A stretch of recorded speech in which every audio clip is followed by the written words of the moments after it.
Hello all, and I'm sorry this is late, but it's late. One of the reason why it's late is because for the first time in 5 years, probably, well, longer than that, probably 6 years, probably, yeah, probably 6, 7 years. I actually worked WrestleMania weekend. Reason being is I really wasn't feeling, all that excited about WrestleMania. As everyone knows, the build was absolutely wretched. The show might have been great, but the build was absolutely wretched, and just wasn't feeling it at all. The reason why I didn't go this year, I actually had the ability to go at one point, and I was like, I'm not going. And also, next big thing, my friend Brian, he wasn't going, and Brandon wasn't going either. So I was like, I really don't want to go.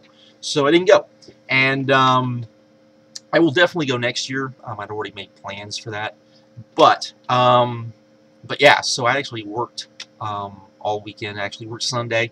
I actually took a little mini vacation the weekend before, and so worked Sunday and didn't get home till late. And as has been the case for like the last I would say the last 4 months, whenever there is a WWE pay-per-view, an NXT special, anything that's live, as soon as I come home and I don't get to see it live, and I turn it on and I try to go back, do you want to watch this from the beginning? And I click that little option, it never lets me do it.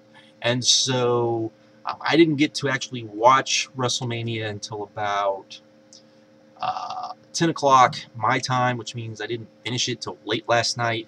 And by the time that was over, and then finding a way to actually watch the pre-show matches, I was pretty tired, and I was pretty tired all weekend. I think my body knew it's WrestleMania weekend. Why are you working? You should not be working. So I'm going to rebel because I was like beat all weekend. But a lot of people have already asked me if I regretted not going. Not really.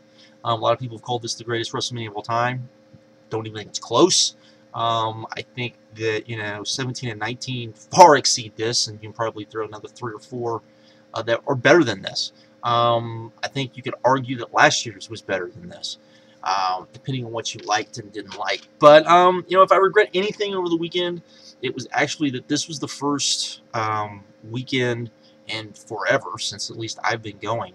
And really, since there's lots of stuff been going on WrestleMania weekend, that you could do lots of stuff. A lot of stuff didn't overlap.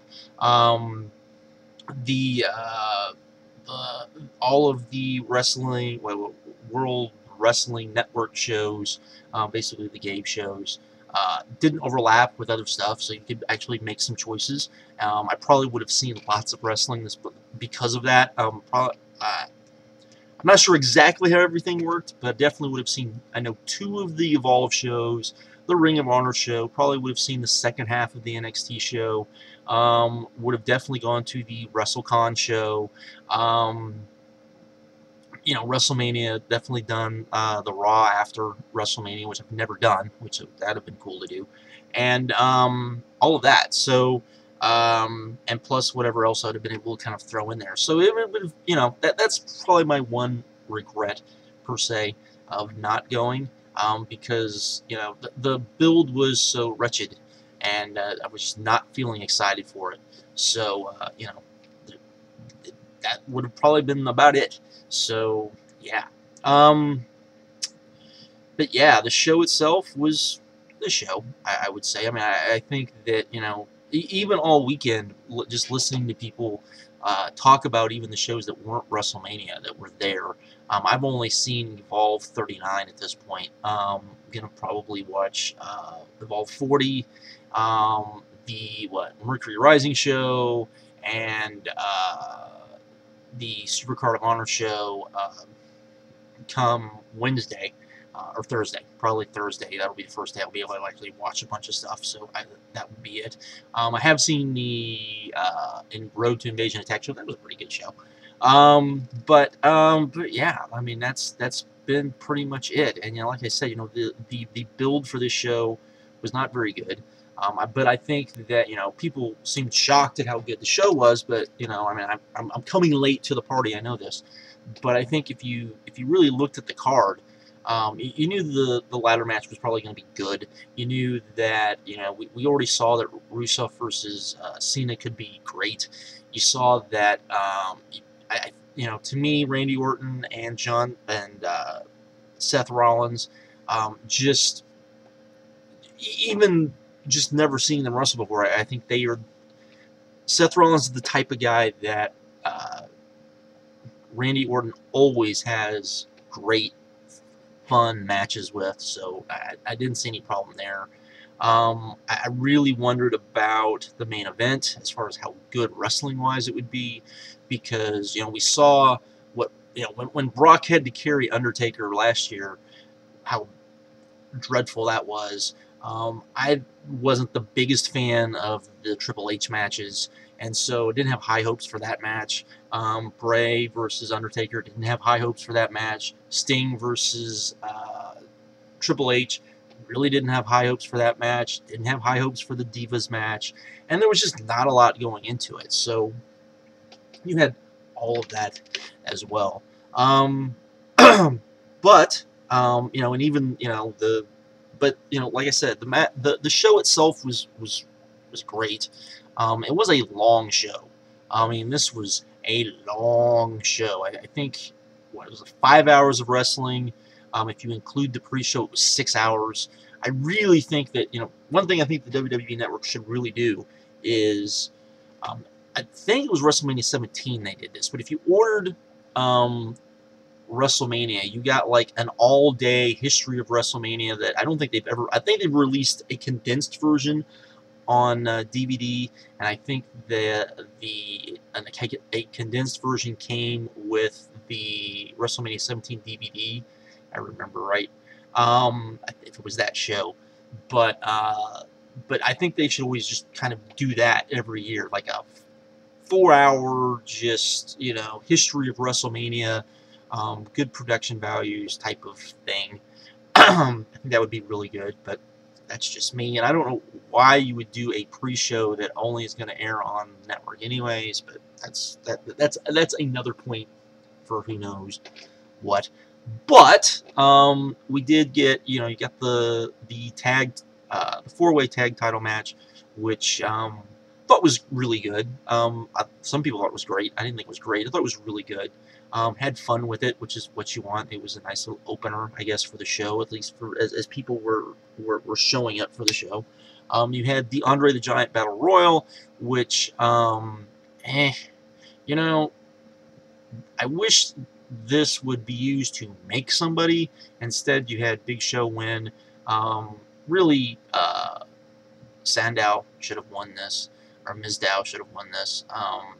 You know, that would have made the most sense. I mean, you pretty much, you didn't make Cesaro with it last year. So I don't see the point really of not putting it on somebody else or making somebody. Particularly, you could have made Kenta, or what? I can never remember his NXT name, but anyways. But you had that. You had the ladder match, which was great. I really enjoyed it. It was it was a really fun ladder match. You really got to see how much WrestleMania misses the Money in the Bank match at WrestleMania. Randy Orton versus Seth Rollins, I thought was really, really, really good. Of course, you had one of the greatest RKO spots of all time, so that was nice to see. You had Triple H versus Sting, and this is a match I know. I think depending on how much you liked this match, really depends on how much you like this show. I thought it was good. I really think the match would have been by itself good, even without the BS.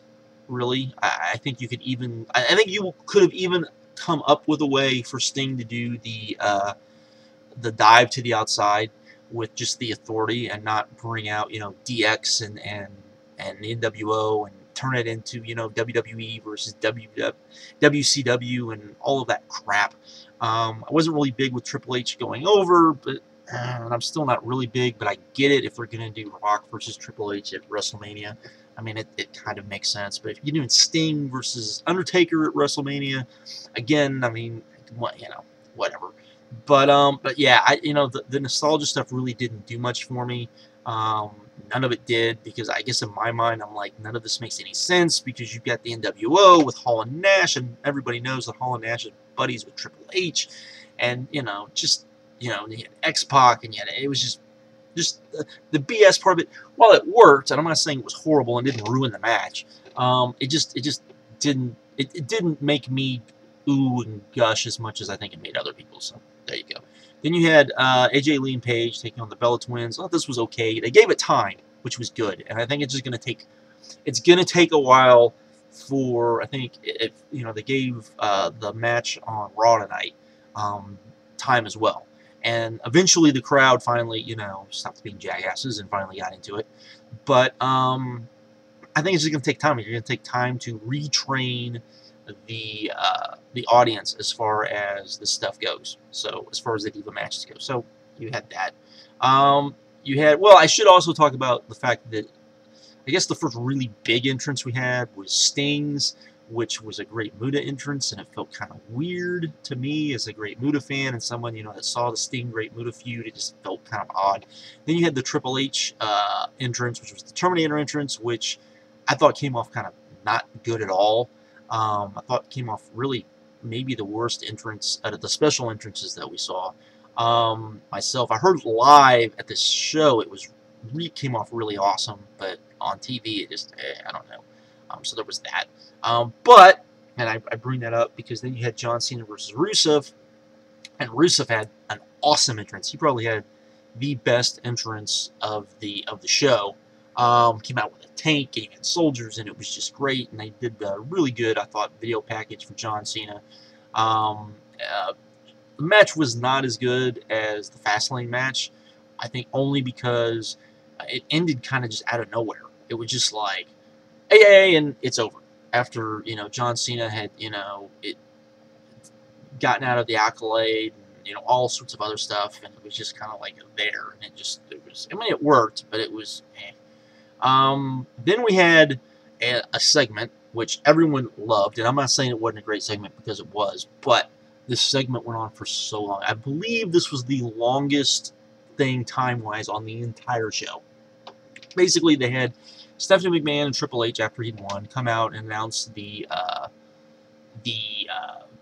attendance, and they set the attendance record, which they always do, which was a BS number, but none of that matters.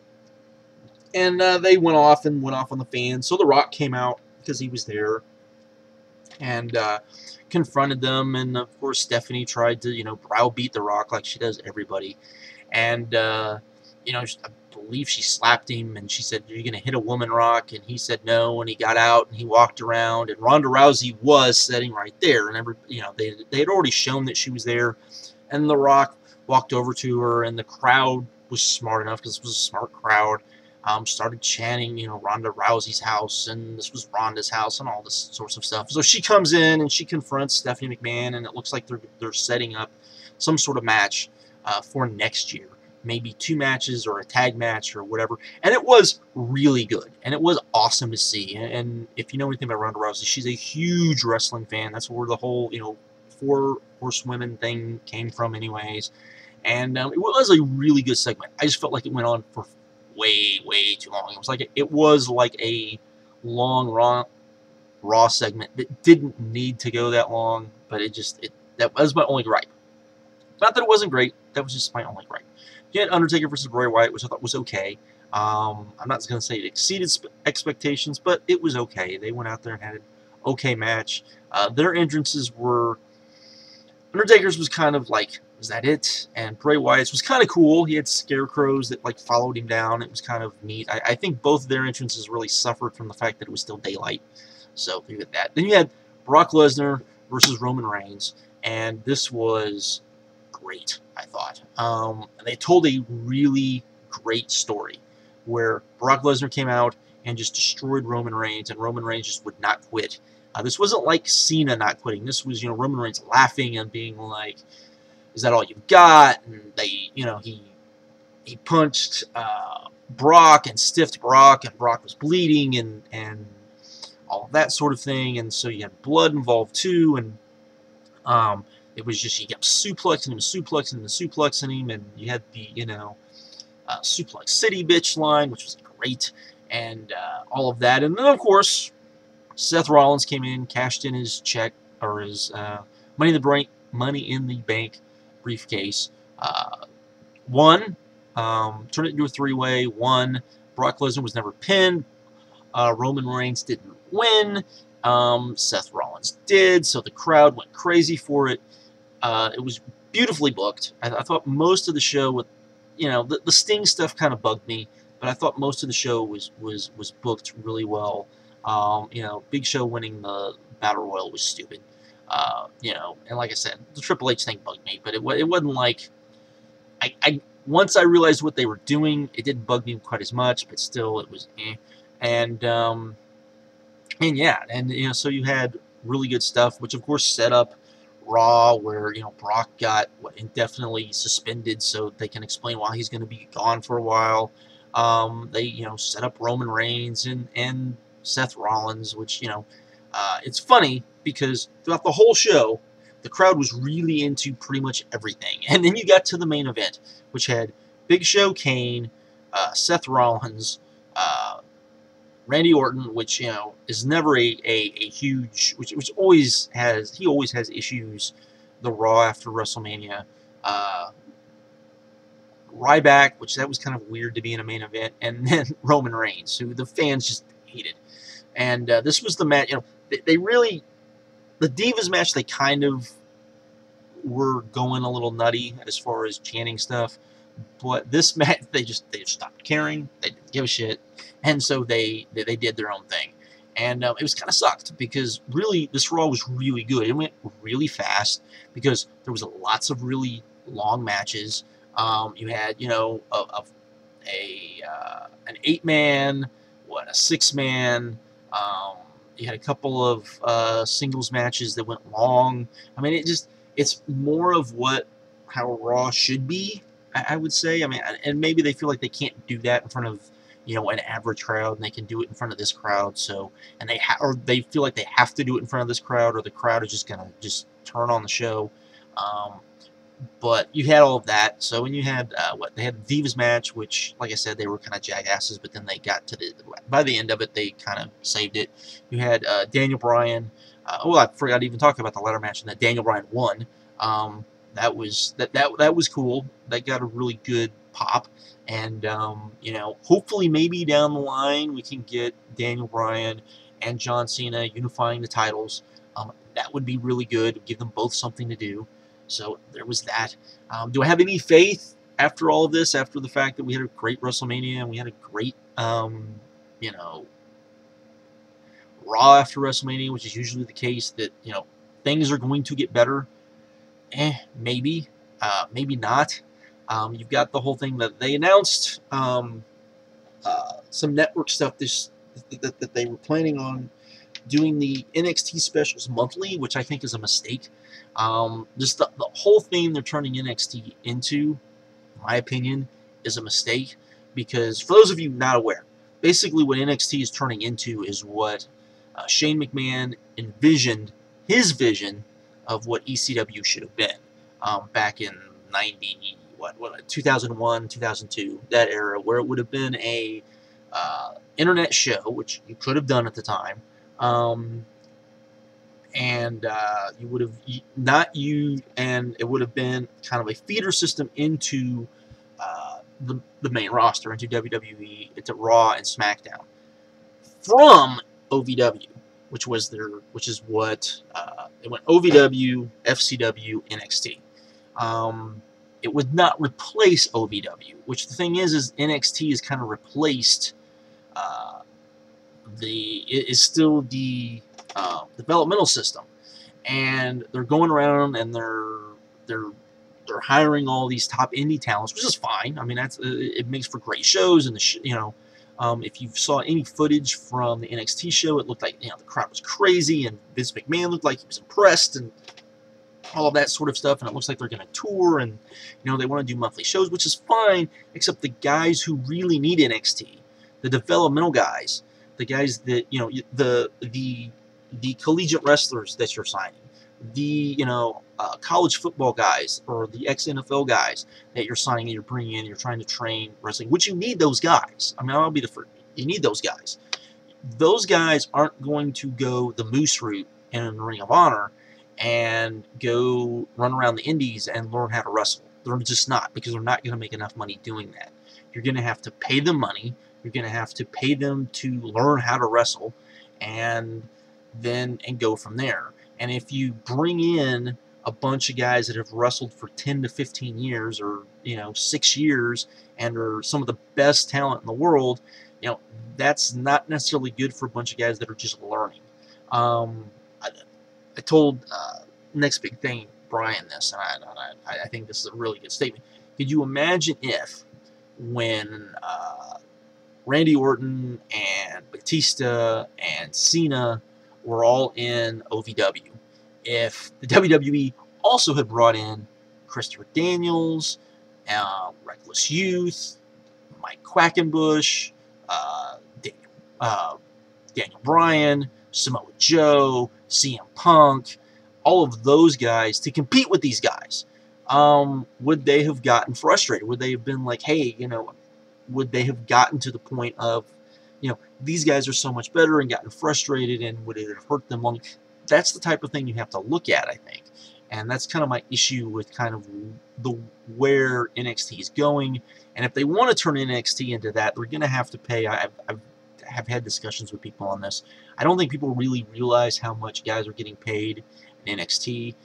Some guys are definitely getting paid a lot. Don't get me wrong. I think, you know, Prince Devitt, I'm almost positive, probably did not get your normal NXT deal, because he was definitely making more than 6 figures in New Japan, I would think. So, you know, they probably bumped him up a little bit. But I can't see a guy like, you know, Sammy Callahan,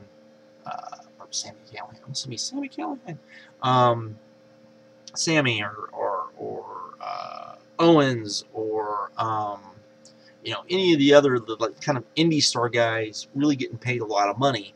Now, if Joe comes into NXT, which it looks like it's probably going to happen, I would expect him to probably get paid a little bit more, if that's what they're going to do to him. But I mean, it just really depends, and it's really weird to me, and the whole thing. I think they're seeing NXT, and they're saying, ooh, it's this hot thing, and we're doing so much, and we can bring in these guys, and we can, you know, kind of teach them our style, and then send them onto the main roster, without realizing that you still need the developmental for the guys that have never wrestled before. And, you know, and really, you know, have there been many of those guys? Have there been, you know, the women have done well, but look who's training the women. So, you know, type of thing. But anyways, I guess that's it. Yeah. I'll probably be back, you know, sometime this week to talk about everything else that happened WrestleMania weekend. Like I said, I did see the first Evolve show that I thought was really good.